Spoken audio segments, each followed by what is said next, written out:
Hai semuanya, di video kali ini, kita akan bahas sesuatu yang kelihatannya sederhana, mendengarkan. Tapi percaya atau enggak, mendengarkan adalah keterampilan komunikasi yang paling sering digunakan. Namun, paling sering disalahpahami. Menurut Adler, Rosenfeld and Proctor 2022, dalam komunikasi sehari-hari, lebih dari 90% waktu kita dihabiskan untuk mendengarkan. Tapi hanya sedikit yang benar-benar mendengarkan secara efektif. Nah, di video ini kita akan bahas 1. Tipe-tipe mendengarkan 2. Tujuan dan fungsi mendengarkan 3. Hambatan dalam mendengarkan dan yang paling penting 4.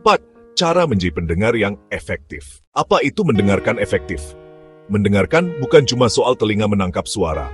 Menurut Brownell 2013, effective listening adalah proses aktif menerima, menafsirkan, menilai, dan merespons pesan yang disampaikan oleh orang lain. Artinya, mendengarkan itu aktif dan partisipatif. Kamu tidak hanya mendengar kata-kata, tapi juga mencoba memahami maknanya, baik yang diucapkan maupun yang tersirat. Contoh sederhana, ketika temanmu cerita soal stres kuliah, kamu bisa saja hanya mendengar, tapi pendengar yang efektif akan memahami emosinya, menunjukkan empati, dan memberi respon yang sesuai. Tipe-tipe mendengarkan menurut DeVito. Ada beberapa tipe mendengarkan berdasarkan tujuan komunikasinya. 1. Listening for information. Mendengarkan untuk memperoleh pengetahuan. Misalnya, saat kamu ikut kuliah atau nonton tutorial YouTube. 2. Listening to evaluate. Mendengarkan untuk menilai atau mengkritisi informasi seperti saat kamu menyimak debat atau berita. 3. Empathic listening. Mendengarkan untuk memahami perasaan orang lain, penting dalam komunikasi interpersonal. 4. Appreciative listening. Mendengarkan untuk menikmati. Misalnya saat kamu mendengar musik atau podcast favorit. Mahasiswa Gen Z sering multitasking saat mendengarkan, kuliah sambil scrolling atau chat. Tapi justru disinilah tantangannya. Apakah kamu benar-benar hadir secara mental saat mendengarkan? Tujuan dan fungsi mendengarkan. Menurut Wolfin and Coakley 2011, mendengarkan memiliki 4 tujuan utama. Untuk memperoleh informasi, seperti dalam proses belajar. Untuk menilai, yaitu mengevaluasi pesan yang diterima. Untuk membantu, yakni memberikan dukungan emosional. Untuk menghibur, seperti saat berinteraksi santai dengan teman.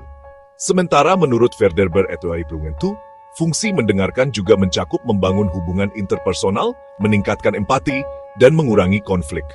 Dalam konteks komunikasi bermedia, seperti Zoom meeting atau voice chat, fungsi ini sama pentingnya. Hanya saja, kita perlu lebih sadar untuk tidak teralihkan oleh distraksi digital. Hambatan dalam mendengarkan. Nah, kenapa sering kali kita gagal jadi pendengar yang baik? Menurut BB and Ivy 2022, ada beberapa listening barriers. 1. Noise, gangguan, baik fisik seperti suara bising maupun psikologis seperti pikiran yang melayang. 2. Prejudice prasangka, ketika kita menilai pembicara sebelum mendengarkan pesannya. 3. Information overload, terlalu banyak informasi digital membuat otak cepat lelah dan sulit fokus. 4.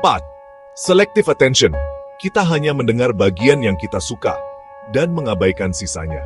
Contohnya, ketika kuliah online, dosen bicara, tapi kamu malah fokus ke notifikasi TikTok atau buka WhatsApp. Nah, di situ mendengarkan sudah gagal sebelum dimulai. Cara menjadi pendengar efektif sekarang. Bagaimana caranya menjadi pendengar yang efektif? Menurut Brownell 2000 dan DeVee 2020, ada beberapa strategi yang bisa kamu latih. 1. Be present. Fokuskan perhatian penuh pada pembicara. Taruh gadget, tatap mata atau kamera kalau online, dan tunjukkan ketertarikan. 2. Reflect and clarify. Ulangi inti pesan untuk memastikan pemahamanmu benar. Contoh, jadi maksud kamu, tugas kelompoknya belum selesai ya? 3. Empathize. Rasakan apa yang dirasakan orang lain, bukan sekadar menunggu giliran bicara. 4. Avoid premature judgment. Jangan buru-buru menilai atau memotong pembicaraan. 5. Respond thoughtfully. Beri tanggapan yang menunjukkan kamu memahami, bukan sekadar iya atau oh gitu. Di era komunikasi bermedia, mendengarkan efektif berarti juga mengatur perhatian digital. Kalau kamu sedang Zoom meeting, tutup tab yang tidak perlu. Kalau ngobrol via chat, baca dengan penuh konteks, bukan asal scroll cepat. Jadi, mari kita rangkum. Mendengarkan bukan kemampuan pasif, tapi keterampilan aktif yang bisa kamu latih setiap hari. Dengan mendengarkan secara efektif, kamu tidak hanya memahami pesan orang lain, tapi juga membangun empati, kepercayaan, dan koneksi yang bermakna. Karena dalam komunikasi personal, kadang yang paling dibutuhkan bukan jawaban, tapi seseorang yang benar-benar mau mendengarkan.